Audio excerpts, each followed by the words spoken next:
eu abro o meu coração para receber palavra de Deus, as profecias, revelações, para viver, desfrutar plenamente de tudo que o Senhor quer fazer na minha vida e através da minha vida, em nome de Jesus. Amém? Aleluia. Irmãos, nós vamos continuar com a palavra da semana passada. Semana retrasada eu falei a respeito de maturidade. Quem são os crentes maduros? Aqueles que conseguem discernir o que está acontecendo. A palavra, a revelação da palavra, se aquilo que Deus está falando é baseado em algo que já aconteceu, está acontecendo ou vai acontecer. São aqueles que respondem de forma coerente, conforme a ocasião. Fazer o que a ocasião te pede. Arranca daqui para mim esse envelope daqui, que eu vou chutá-los aqui, certeza. Só para pôr lá, por favor. Obrigado. Fazer o que a ocasião te pede é coisa de gente adulta. Porque jovem imaturo, uma criança imatura, ele faz feiura. Ele fazer o que a ocasião pede para ele, é ele fazer o que ele quiser, do jeito que ele quiser, não importa o que vão pensar, isso é tolice. Você sabe, irmãos que se gabam disso, eu falo o que vem na cabeça, eu faço o que eu quiser, não, ninguém me segura, eu tenho minha opinião, isso é tolice, tolice. Você falar o que vem na cabeça não é sinal de maturidade, muito pelo contrário, é tolice, é imaturidade. As pessoas sábias sabem ponderar o que sai de suas bocas. Eu não falo tudo o que eu penso, até porque ia azedar muita coisa, em muitos casos. Então eu pondero quais são as ponderações. Não é só o medo de levar um direto no queixo, ainda que é saudável, em alguns momentos, você ter esse medo também. Porque tem gente que parece que não tem. Ele está falando as coisas para tudo e todos, e ele acha que não tem consequências. Esses dias para trás mesmo, mandaram um vídeo de um rapaz, que eu conheço ele da TV, né, porque é lutador. Ele é do meu tamanho, tem 160 quilos e 10% de gordura só no corpo. Ou seja, quadrado, um guarda-roupa, igual eu. Puro músculo, só que eu estou revestido de uma camada protetora, para não machucar se cair, só isso. Ele está lá, cara, um armário. E aí, filmaram isso. Um outro, como diz o outro, que não aguenta um peteleco, afrontando. Encosta em mim se você é homem mesmo. Se o outro fala, hoje eu vou provar que eu sou homem, e encosta nele, não sobra nada. Mas afronta, assim, todo valente. O que é isso? Falta de bom senso, tolice. Ainda que eu sei que o ditado dos pequenininhos é que você pode ser grande, mas não me pega na corrida, isso não adianta. Porque eu já fui afrontado por pequenininhos que falaram isso para mim. Você pode ser grande, mas eu quero ver você me pegar. Eu dou a primeira e saio correndo. Falei, aleluia. E se eu conseguir dar a primeira? Aí acabou, azedou para você. Você sabe que eu não nasci crente, converti depois. Eu era muito bravo, Jesus poderoso. Só Deus sabe as confusões. O fato é, você acha que isso é maturidade? Ficar arrumando confusão na rua?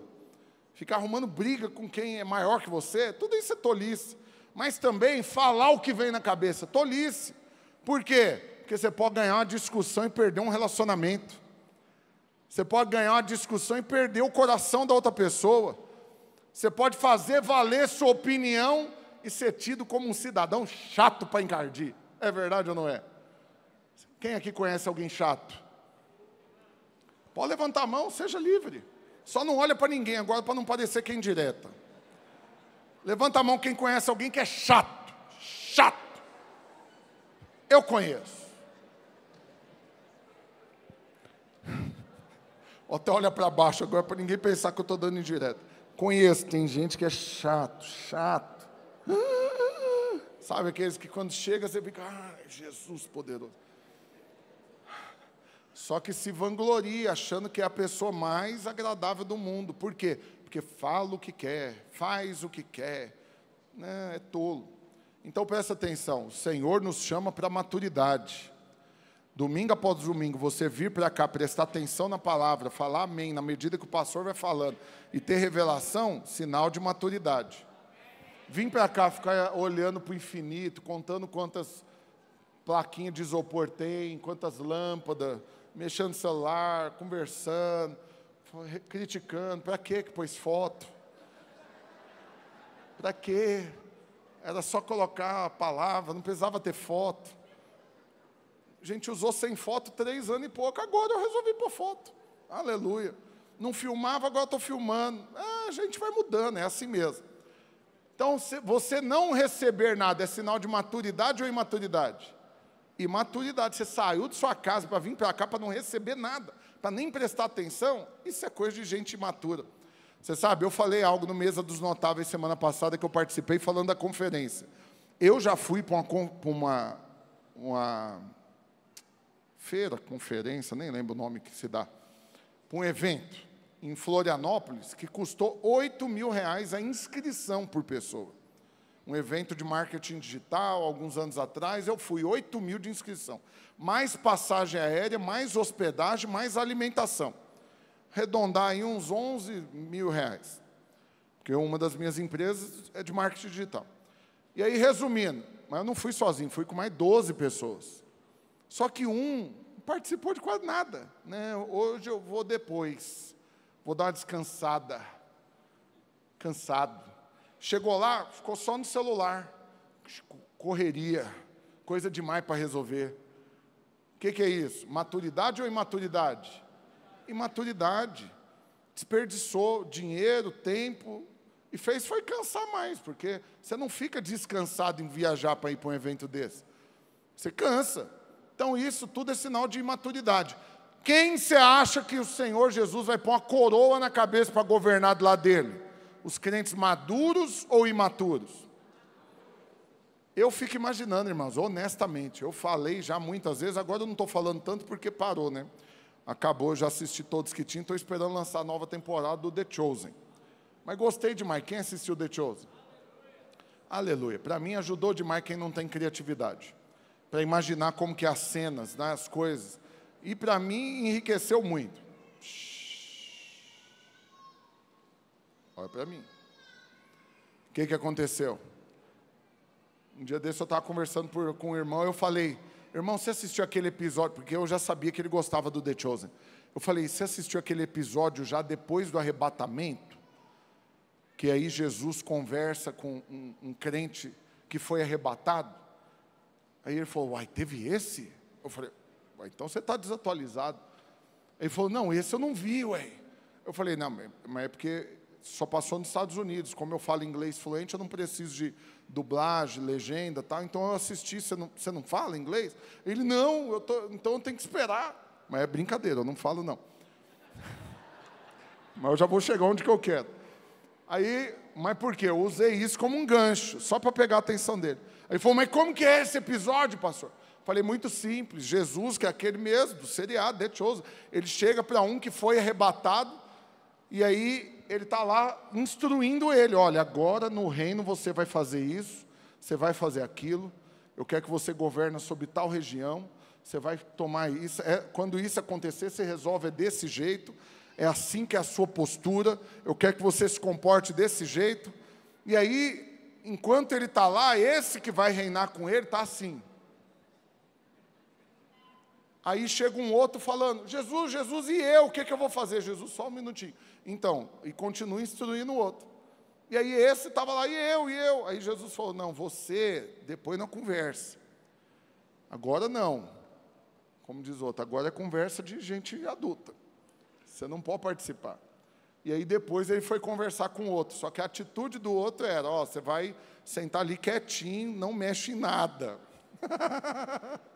E ele, mas não fez. Aí foi lá e mexeu. Aí ele está, nossa, esse episódio deve ser top demais, pastor. Onde que é e tal? Falei, não, deixa eu te falar. Não aconteceu ainda não. Mas vai acontecer desse jeitinho, eu falei para ele.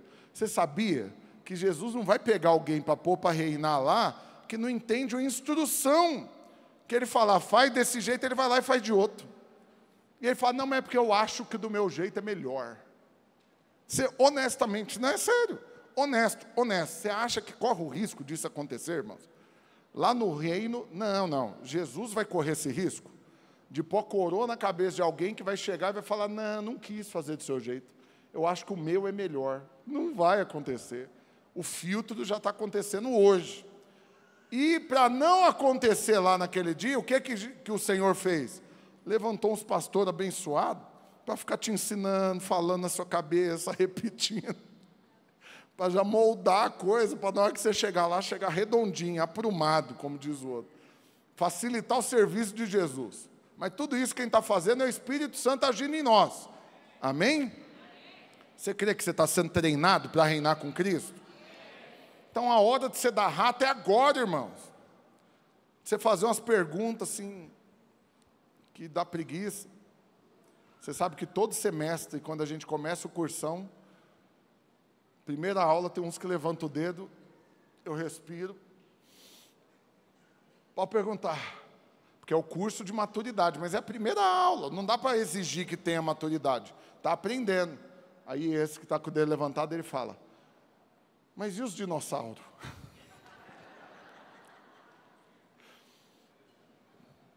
Vou responder. Aí ele, pode fazer tatuagem? Quem veio primeiro, o ovo ou a galinha? Adão tinha umbigo?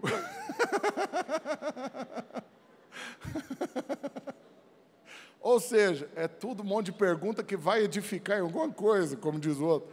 Não, mas o imaturo, ele fica isso, é igual a criança que fica, por quê? Por que isso? Por que aquilo? É sinal de imaturidade. Na medida que você amadurece, você passa de fase. Amém, irmãos? Aleluia! Você está sendo treinado pelo Espírito Santo na palavra para ser um crente maduro, para poder reinar com Cristo. E aí, nós entramos nas profecias, Mateus 24, e no texto de Mateus 24, foi o que eu ministrei semana passada, os discípulos fizeram 3 perguntas para Jesus. 3 perguntas. Por quê? Porque Jesus anunciou profeticamente o que estava por vir, que vai acontecer, tudo que vai acontecer. Ele falou de forma profética. O que significa isso? Ele falou de coisas que ainda não tinham acontecido e nem estavam acontecendo. Se ele fala do que tinha acontecido, ele está contando história. Se ele fala do que está acontecendo, ele está dando notícia. Mas se ele fala do que vai acontecer, ele está profetizando.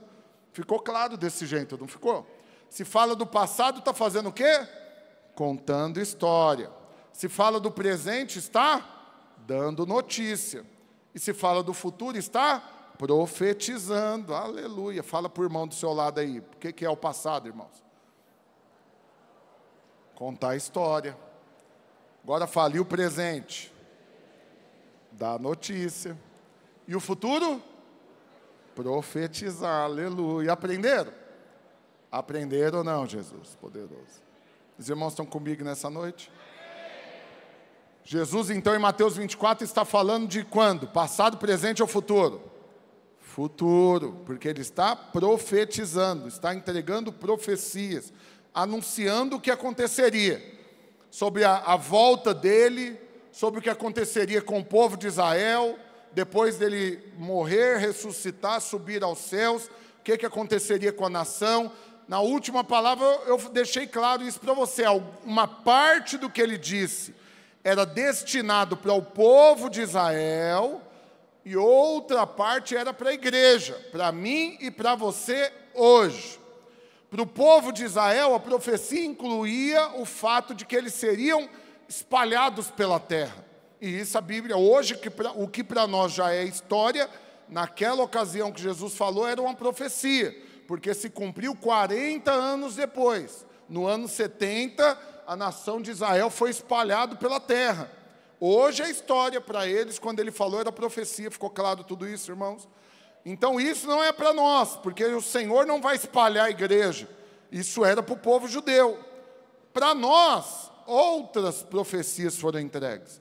E aí eu fui falando dessas perguntas, então, que os discípulos fizeram para Jesus. Quais foram as perguntas? Primeiro, quando sucederá essas coisas? Quando sucederá? E aí do verso 4 ao 28, Jesus responde essa pergunta. Eu dei uma tarefinha semana passada. Você ia sair do culto e ia fazer o quê? Ler Mateus 24 e 25. Não vou perguntar quem fez.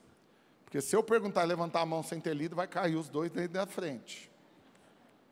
Misericórdia. Macumba gospel não, para com isso.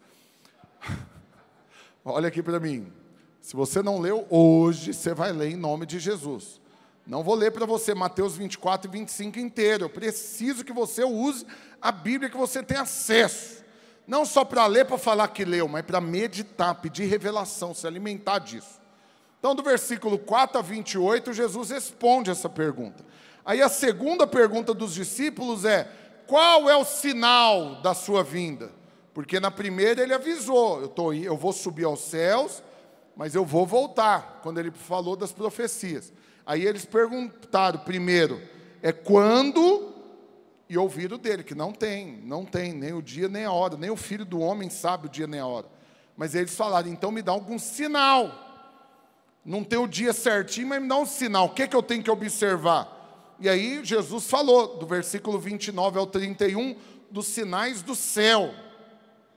Que acontecerá que depois da grande tribulação, ainda haverá sinais no céu, e só então o Senhor virá. Quais sinais no céu? A gente não sabe com clareza. Jesus não falou. Você pode ficar tentando imaginar. Pode ficar tentando imaginar. Teve um irmão esses dias para trás que falou, pastor, eu vi um filme, enquanto eu estava assistindo o filme de Hollywood e tal, aconteceu uma cena que enquanto estava assistindo, Deus falou comigo que esse vai ser o sinal. Eu falei, é mesmo, agora eu quero saber qual que é o filme. Aí ele me falou, eu não assisti o filme não, fui ver o trailer. E aí só o trailer, a história é que a lua com a terra mudava a gravidade e a lua aproximava da terra. E ao aproximar a lua da terra, imagina agora a lua, que você vê ela de um tamanho, ela 100 vezes maior, bem pertinho. Você vai ver isso como um sinal, será? Demais. Só que o que acontece com a terra se isso acontecer? Muda totalmente a gravidade, muda o nível do mar, muda tudo, ondas, muda tudo. Para quem entende um pouquinho sobre isso, navegação, tudo isso, plantio, colheita, tudo tem a ver com a lua. E aí, resumindo, era uma anarquia o filme, me deu angústia de ver o trailer. Eu falei, eu não vou assistir esse filme miserável. Estou angustiado com um negócio de 1 minuto e meio, imagina eu ficar 1 hora assistindo isso. Aí dá batedeira, vou terminar tudo tenso. Por quê? Porque o trailer era o caos total. De repente a lua dava um rasante numa parte da terra, a água levantava uns tufões e os vulcões entrando em erupção. Eu falei, arrepiou tudinho na hora. Eu falei, meu Deus do céu. Falei, ainda bem que eu não vou estar aqui para ver nada disso, aleluia. Mas aquele que ficar aqui ainda pegar meu carro, porque eu prometi meu carro, lembra da história? Esse daí, tadinho dele, esse vai ver. Eu não vou ver esses negócios. Vocês não entenderam o que era para vocês falar agora não, né? Não, não é só amém não, porque falar amém quer dizer que você está concordando que eu não vou ver. O que é para você falar? Eu também não, pastor. Vamos brincar de novo? Vamos brincar de novo. Caos total. Da grande tribulação já vai ser um peteco, como diz o outro, enorme. Imagina tudo que vai acontecer na grande tribulação. Não vou entrar nisso agora, você tem que ler Apocalipse, meditar nisso. Depois da grande tribulação ainda vai ter um grande sinal no céu. Estou falando só disso. Já é um negócio horripilante que a gente nem imagina como que é. Mas vai ser evidente. Algo realmente que ninguém vai ter dúvida. Mas eu não vou estar aqui para ver. Aleluia, aleluia. Aplaude o Senhor. Os irmãos aprenderam a brincar. Glória a Deus. Segunda coisa que Jesus fala no verso 29, abre lá para mim, Mateus 24, 29. Ele fala que isso, logo em seguida à tribulação daqueles dias, o sol escurecerá, a lua não dará sua claridade, as estrelas cairão do firmamento e os poderes do céu serão abalados. Eu não sei se você é bom para fazer ruído quando você está assim, assustado com algo, mas eu engulo fôlego quando eu tomo um susto de algo assim, aquela coisa de...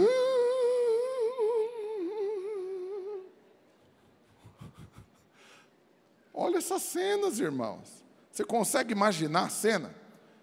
Fique só na sua imaginação, porque você não vai ver isso acontecer. Aleluia! Que fique só na sua imaginação. O sol vai escurecer, a lua não vai dar claridade, as estrelas vão cair, os poderes do céu serão abalados. Mas ele está ainda respondendo o quê? Qual que é a segunda pergunta?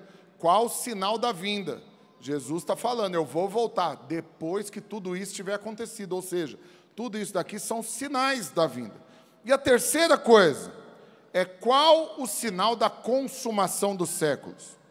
Essa foi a terceira pergunta que ficou para ser respondida. Que agora eu quero te falar. Primeiro sinal, lá no versículo 32 ao 36, não vamos ler agora, não precisa abrir. Sinal, o Senhor fala, o sinal da figueira. Olha para a figueira. Olha para a figueira, porque ela vai florescer, vai dar os frutos, e depois que isso tiver acontecido, vigiai e orai. A figueira, para quem não sabe, aponta para Israel. Aponta para duas coisas, biblicamente falando. Primeiro sinal que a figueira aponta para a justiça própria. A Bíblia diz que depois que o homem pecou, percebeu que estava nu, foi lá e fez roupa, uma cinta com folhas de figueira. Aponta para a justiça própria. Depois Jesus vem e amaldiçoa a figueira. Jesus amaldiçoa a justiça própria. Todo mundo que está cheio de justiça própria, merecimento, de ego, achando que merece alguma coisa, não desfruta da graça. Essa é a maldição para nós hoje. A maldição não é tudo aquilo que diz em Deuteronômio. Não, a maldição, e você deveria ver isso como uma maldição, é você que tem acesso à graça de Deus não desfrutar dela. É uma vida horrorosa. Ninguém está falando que as maldições de Deuteronômio inteiro vão se cumprir para aqueles que não cumprem a lei. Essas maldições, Jesus pagou todas no nosso lugar. Tudo que nós tínhamos que receber de maldição, Ele se fez maldição em nosso lugar. Amém, irmãos? Só que hoje tem uma maldição que você, como filho de Deus, pode viver. Qual que é essa maldição? Não desfrutar da graça. É uma maldição. Viver pelo que você merece é uma praga. Deus me defenderá. Eu não quero brincar disso. Aleluia. Os irmãos estão ficando bom para brincar, nós vamos tocar mais bola hoje. Eu não quero brincar disso. Colher o que eu mereço vai dar ruim, irmãos. Que você entenda isso também. Nós não merecemos nada, tudo que temos é um privilégio, e eu dou sempre uma dica. Quer saber como que você valoriza mais aquilo que você tem?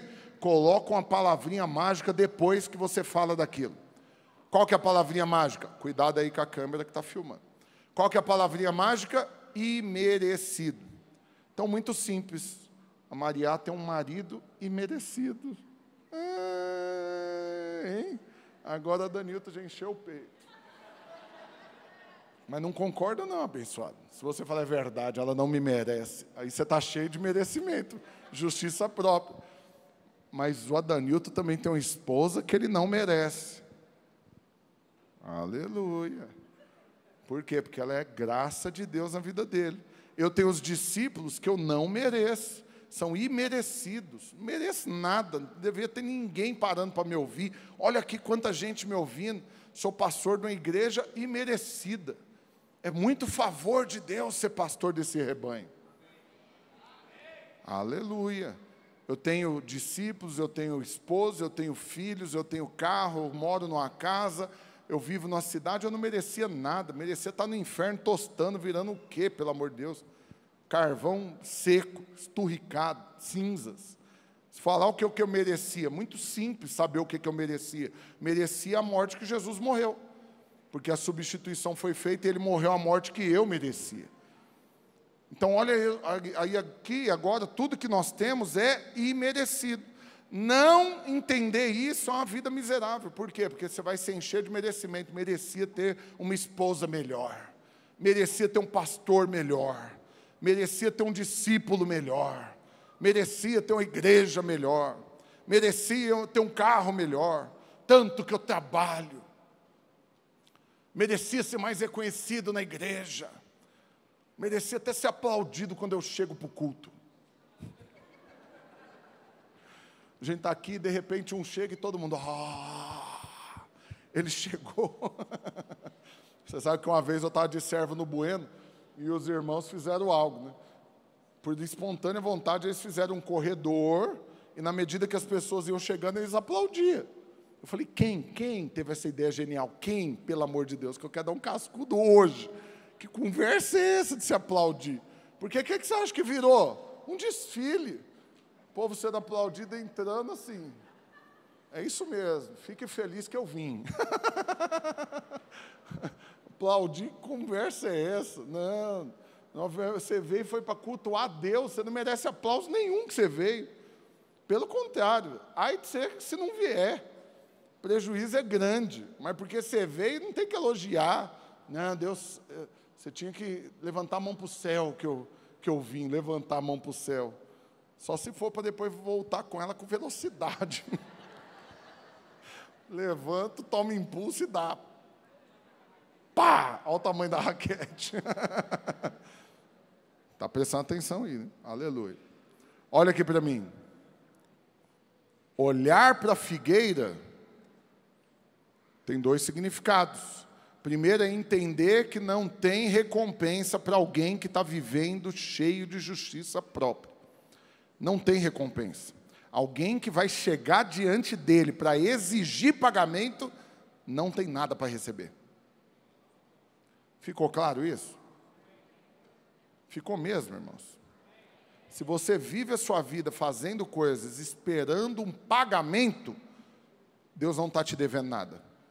Agora, se você crê que Ele te incluiu numa obra que é dEle, que Ele faz todas as coisas, que Ele não precisa de você, Ele te dá o privilégio de se envolver, manda o Espírito Santo habitar dentro de você e move através de você. E no final de tudo isso, Jesus, que recebeu um nome que está acima de todo nome, a Bíblia diz um nome pelo qual importa que sejamos salvos, o nome pelo qual todo joelho, no céu, na terra e debaixo da terra, há de se dobrar. Ele, baseado no que Ele fez, acumulou para si um nível de glória e Ele vai ser recompensado. A recompensa é para Ele, de governar sobre as nações por 1000 anos.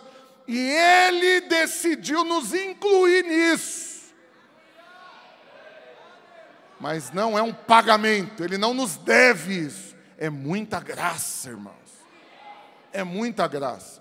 Então você não enxergar a figueira na sua vida vai causar um prejuízo muito grande. Você viver pelo merecimento vai tirar você de reinar com Cristo. Aí você vai ver essas cenas aí tudo, o céu, a lua, tudo isso. Você vai estar aqui. Ainda bem que eu não vou estar. Eita, povo abençoado, que entendeu tudo, aleluia. Os que não falou nem eu, é porque vai ficar isso. Vamos avançar. Também, sinal da figueira. Figueira, como eu disse, aponta para duas coisas. Primeiro, a justiça própria. Segundo, a nação de Israel. A nação de Israel. E o que antes era uma profecia, hoje para nós já se tornou história.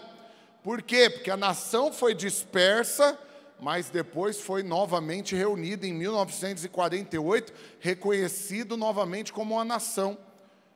Tem sido perseguida, guerra por todos os lados, hoje entrou em mais uma frente de batalha, quarta. Está lutando 4 guerras simultaneamente, irmãos. Porque agora, vocês viram as notícias de ontem para hoje, deram um golpe na Síria, tiraram esqueci o... É ele, enviado do inferno.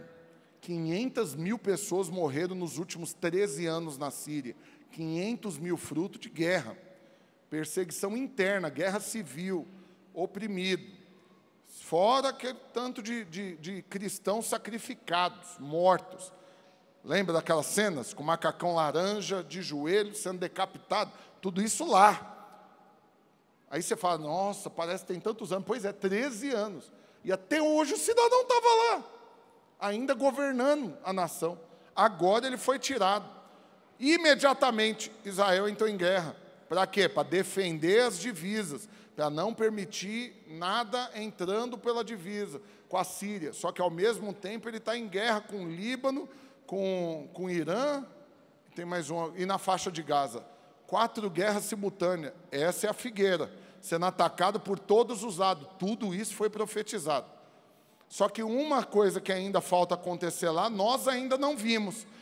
As outras coisas já aconteceram, para nós já é história. Deixou de ser profecia e já virou história. Nós já estamos vendo a nação, nós já estamos vendo tudo isso acontecer. Qual que é a última coisa que está faltando, irmãos? O templo ser reconstruído. Só que hoje lá no lugar tem aquela cúpula dourada. Muita gente chama ali de mesquita. Na verdade, ali não é a mesquita. Eles mesmos chamam ali de domo, o domo da rocha. É só uma construção em volta de uma pedra. É um domo. Um monte de coluna, tem uma pedra no meio e tem uma cúpula. Só isso.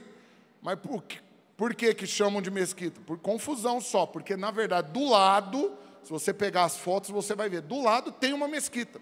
Telhado todo cinza que também tem 2 cúpulas. A mesquita de Omã. Essa mesquita e o domo da rocha, com aquela cúpula dourada, estão exatamente no lugar aonde é para ser o templo que foi construído, foi derrubado e que a Bíblia diz que precisa ser reconstruído para depois ser profanado. O anticristo vai colocar uma imagem dele no Santo dos Santos para ser adorado. Então presta atenção, hoje isso ainda é profecia, irmãos. Mas você entende que isso pode acontecer a qualquer momento? Porque esses dias para trás, agora, o Irã mandou 180 bombas para Israel. E elas cruzaram por cima de Jerusalém. Todo mundo lá em Jerusalém filmando, dava para ver os mísseis passando. Eles eram endereçados para Tel Aviv, que é a capital que fica a 60 quilômetros de Jerusalém. Foram quase todos interceptados. Quais que caíram em terra? Os que Israel deixou cair. Porque era mais barato deixar cair num lugar que o prejuízo seria menor do que abater. Porque cada míssil que eles mandam para abater um daqueles lá, custa $1 milhão. Cada míssil para abater o outro no ar. Aí, como eles têm a alta tecnologia, eles sabem de tudo, eles veem o trajeto do míssil, eles calculam, vai cair aonde? Ah, não, aí custa 200 mil para reconstruir, pode deixar cair. Desde que não vá matar ninguém. Eu estou falando de instalações, aquelas coisas, né, de guerra. Eles avaliam o prejuízo. Só caiu os que Israel deixou. E uma pessoa só morreu. Quem viu a notícia? Vocês lembram a notícia? Quem que morreu?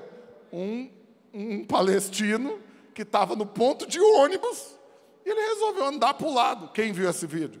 Aí ele sai andando. De repente, cai um cartucho do míssil na testa do indivíduo. Você vê, ninguém morre de véspera. Se ele ficasse no lugar que ele estava, não tinha morrido. Andou 4 passos para o lado, caiu na testa dele. Como diz o outro, é a morte que tinha um encontro marcado com ele. Aí você chega no ponto de ônibus, você olha.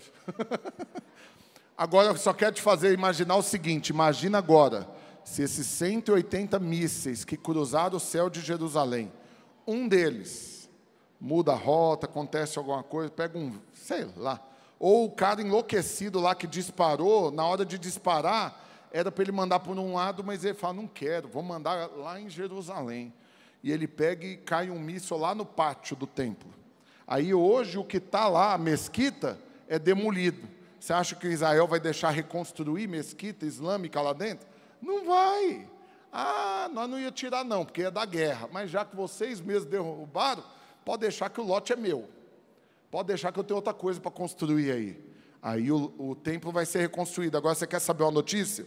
Fui lá, irmãos. Não estou te falando algo assim. Você pode jogar no Google. A internet é uma bênção por causa disso. Você pode jogar aí o Museu do Templo. Museu do Templo em Jerusalém. Tem a réplica do templo e da cidade de Jerusalém, na época de Jesus. Tem a réplica de cada coisa lá. A miniatura, né, a maquete, na verdade, não a réplica, a maquete. E não só isso, tem os galpões onde tudo que é necessário para reconstruir o templo já está pronto. Está pronto, já estocado. Liberou o lote, eles vêm e constroem. Eu não vou ver isso acontecer. Nem você e nem a sua casa. Eu vou mudar agora o que eu vou falar, o que eu estava falando. Nem eu e nem a minha casa vamos ver isso acontecer. A sua também não, em nome de Jesus. Aleluia. Glória a Deus. Os irmãos do louvor podem subir. Outra coisa que Jesus disse, presta atenção.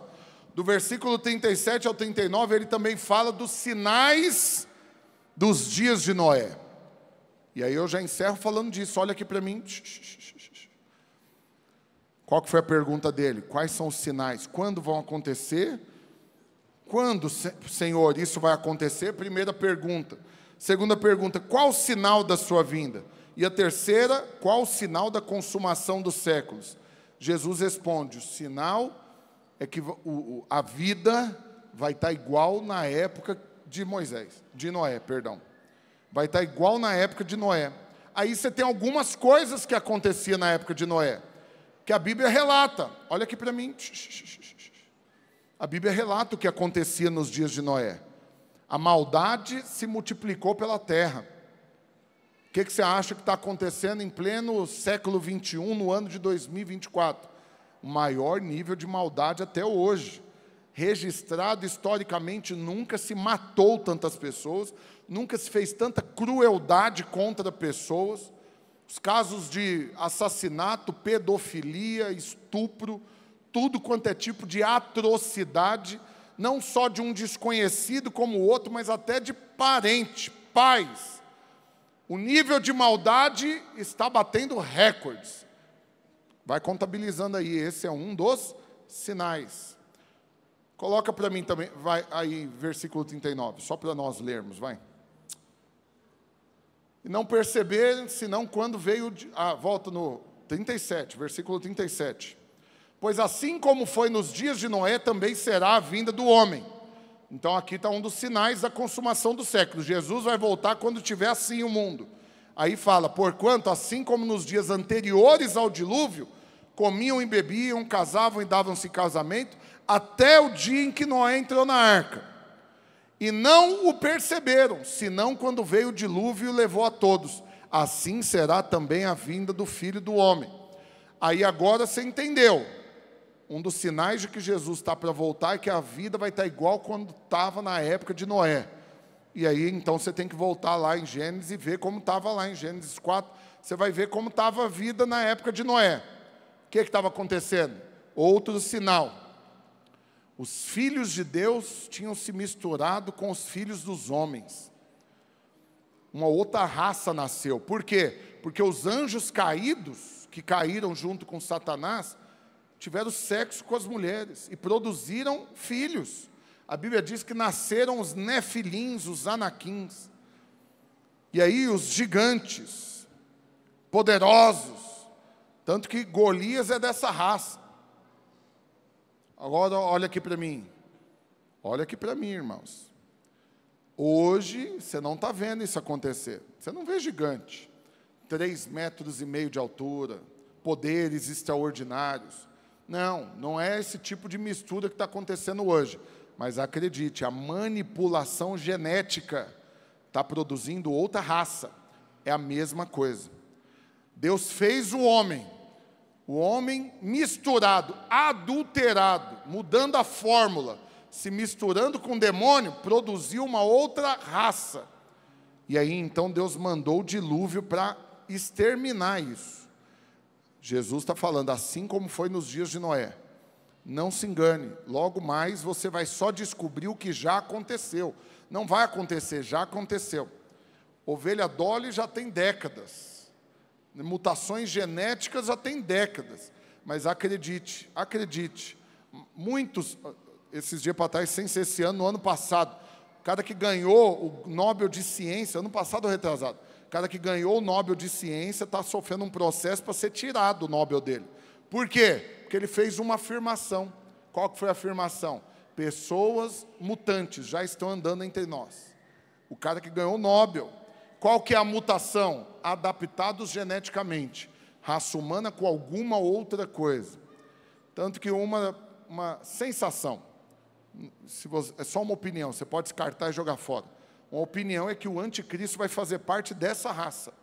que não é plenamente humano, é uma mistura. Uma mistura. Aí você vai ver hoje, já tem estudos, principalmente a empresa do Elon Musk, que produziu a Neuralink, que implanta um chip no cérebro, para você fazer download das informações. É Matrix purinho. Quer aprender a pilotar um helicóptero, você faz o download. Esse é o estudo dele, não conseguiu ainda, mas está trabalhando para isso, usando inteligência artificial. Mas qual que você acha que é a evolução agora que eles estão fazendo? É fazer isso na barriga da mãe.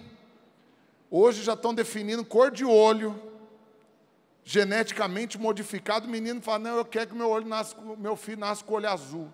Mas, claro, eles mudam geneticamente, conseguem adaptar na barriga da mãe, e o menino nasce com a cor do olho. Essas mutações genéticas, junto com a inteligência artificial, eu creio, é daí que vai vir o anticristo. E, segundo esse cara que ganhou o Nobel, não vai nascer ainda, já está entre nós. As pessoas modificadas geneticamente nesse nível. Pastora Luísa desconfia que o Elon Musk é uma delas. Ele fala, é um altíssimo candidato ao anticristo. Vamos avançar. Outra coisa, é o tanto que eram vaidosos, totalmente entregue às suas paixões e concupiscências, sensualizados. Você vê o tanto que a coisa estava ruim, irmãos. Não foi só por ocasião do dilúvio, mas quando você vê, né, Ló sendo tirado também de Sodoma e Gomorra, o que acontecia? Tentaram estuprar até os anjos. A Bíblia diz que os homens se entregaram mutuamente em seus prazeres, desejos, homem com homem, mulher com mulher, e fazendo atrocidades. Hoje em dia, você acha que melhorou a coisa, irmãos? Não, e ainda estou incluindo animal e mais um monte de coisa. Criança, querendo normalizar relação com criança. Esses dias para trás, um deputado falou isso. Falou que o pedófilo, ele presta um serviço para a sociedade, porque ele ajuda a formar a identidade da criança. É um deputado. Se deixar um indivíduo desse, ele vai propor uma lei para descriminalizar. Aí você fala, isso é um horror. Já fizeram! Para tratar a pedofilia como doença e não como um crime. Mas um cara que estupra uma criança, ele é doente ou ele é um criminoso, irmãos? Criminoso, mas querem normalizar. Outra coisa que aconteceu nos dias de Noé, os feiticeiros, as feitiçarias. Hoje em dia, nunca foi tão normal falar de feitiçaria como tem sido, irmãos. Sabe por quê? Porque estão criando até heróis que são feiticeiros.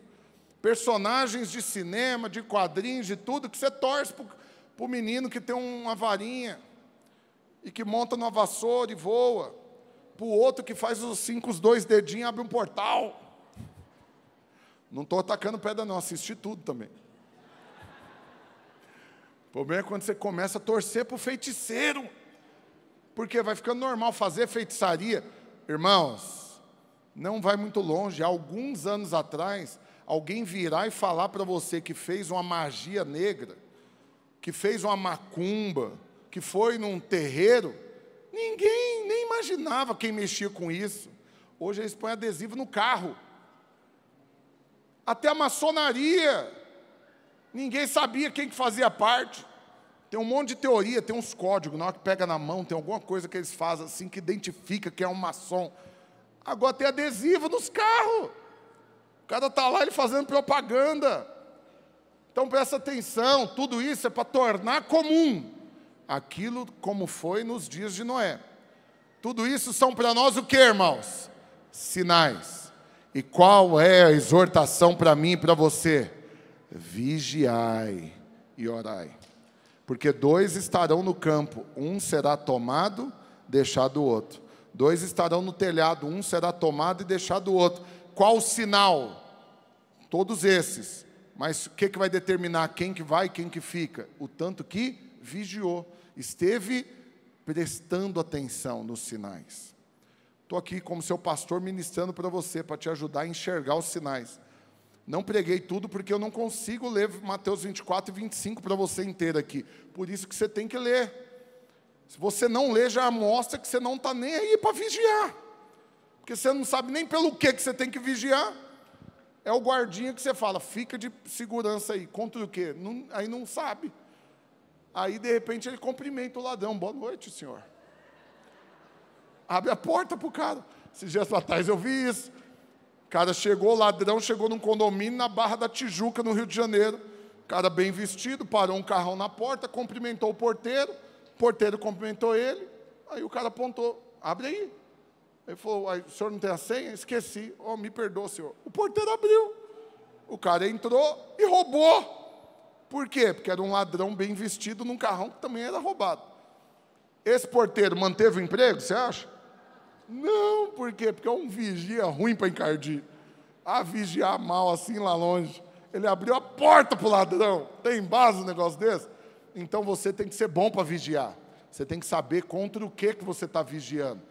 O inimigo, como um leão, cerca, ruge ao derredor. Estai sóbrios e vigilantes. Sóbrios. Teve uma outra cena também, curiosamente, lá no Rio de Janeiro também. O ladrão pula para o muro do condomínio, o guardinha está dormindo na porta. O cara vai lá e rouba o computador na mesa dele, desmonta os trem e tira, e ele está lá dormindo. O cara leva, de repente ele acorda, mostra na filmagem. Acorda, dá uma espreguiçada, tirei uma soneca boa agora. Aí ele, uai, cadê o computador? Vai olhar nas filmagens, o cara roubou na mesa que ele estava. Esse vigia mantém o emprego, irmãos? Não, porque é ruim para vigiar. Eu e você não, nós somos sóbrios e vigilantes.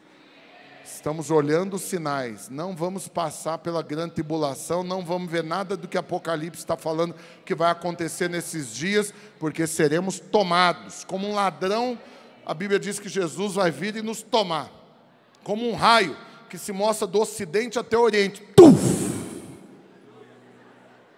Eita glórias, aleluia!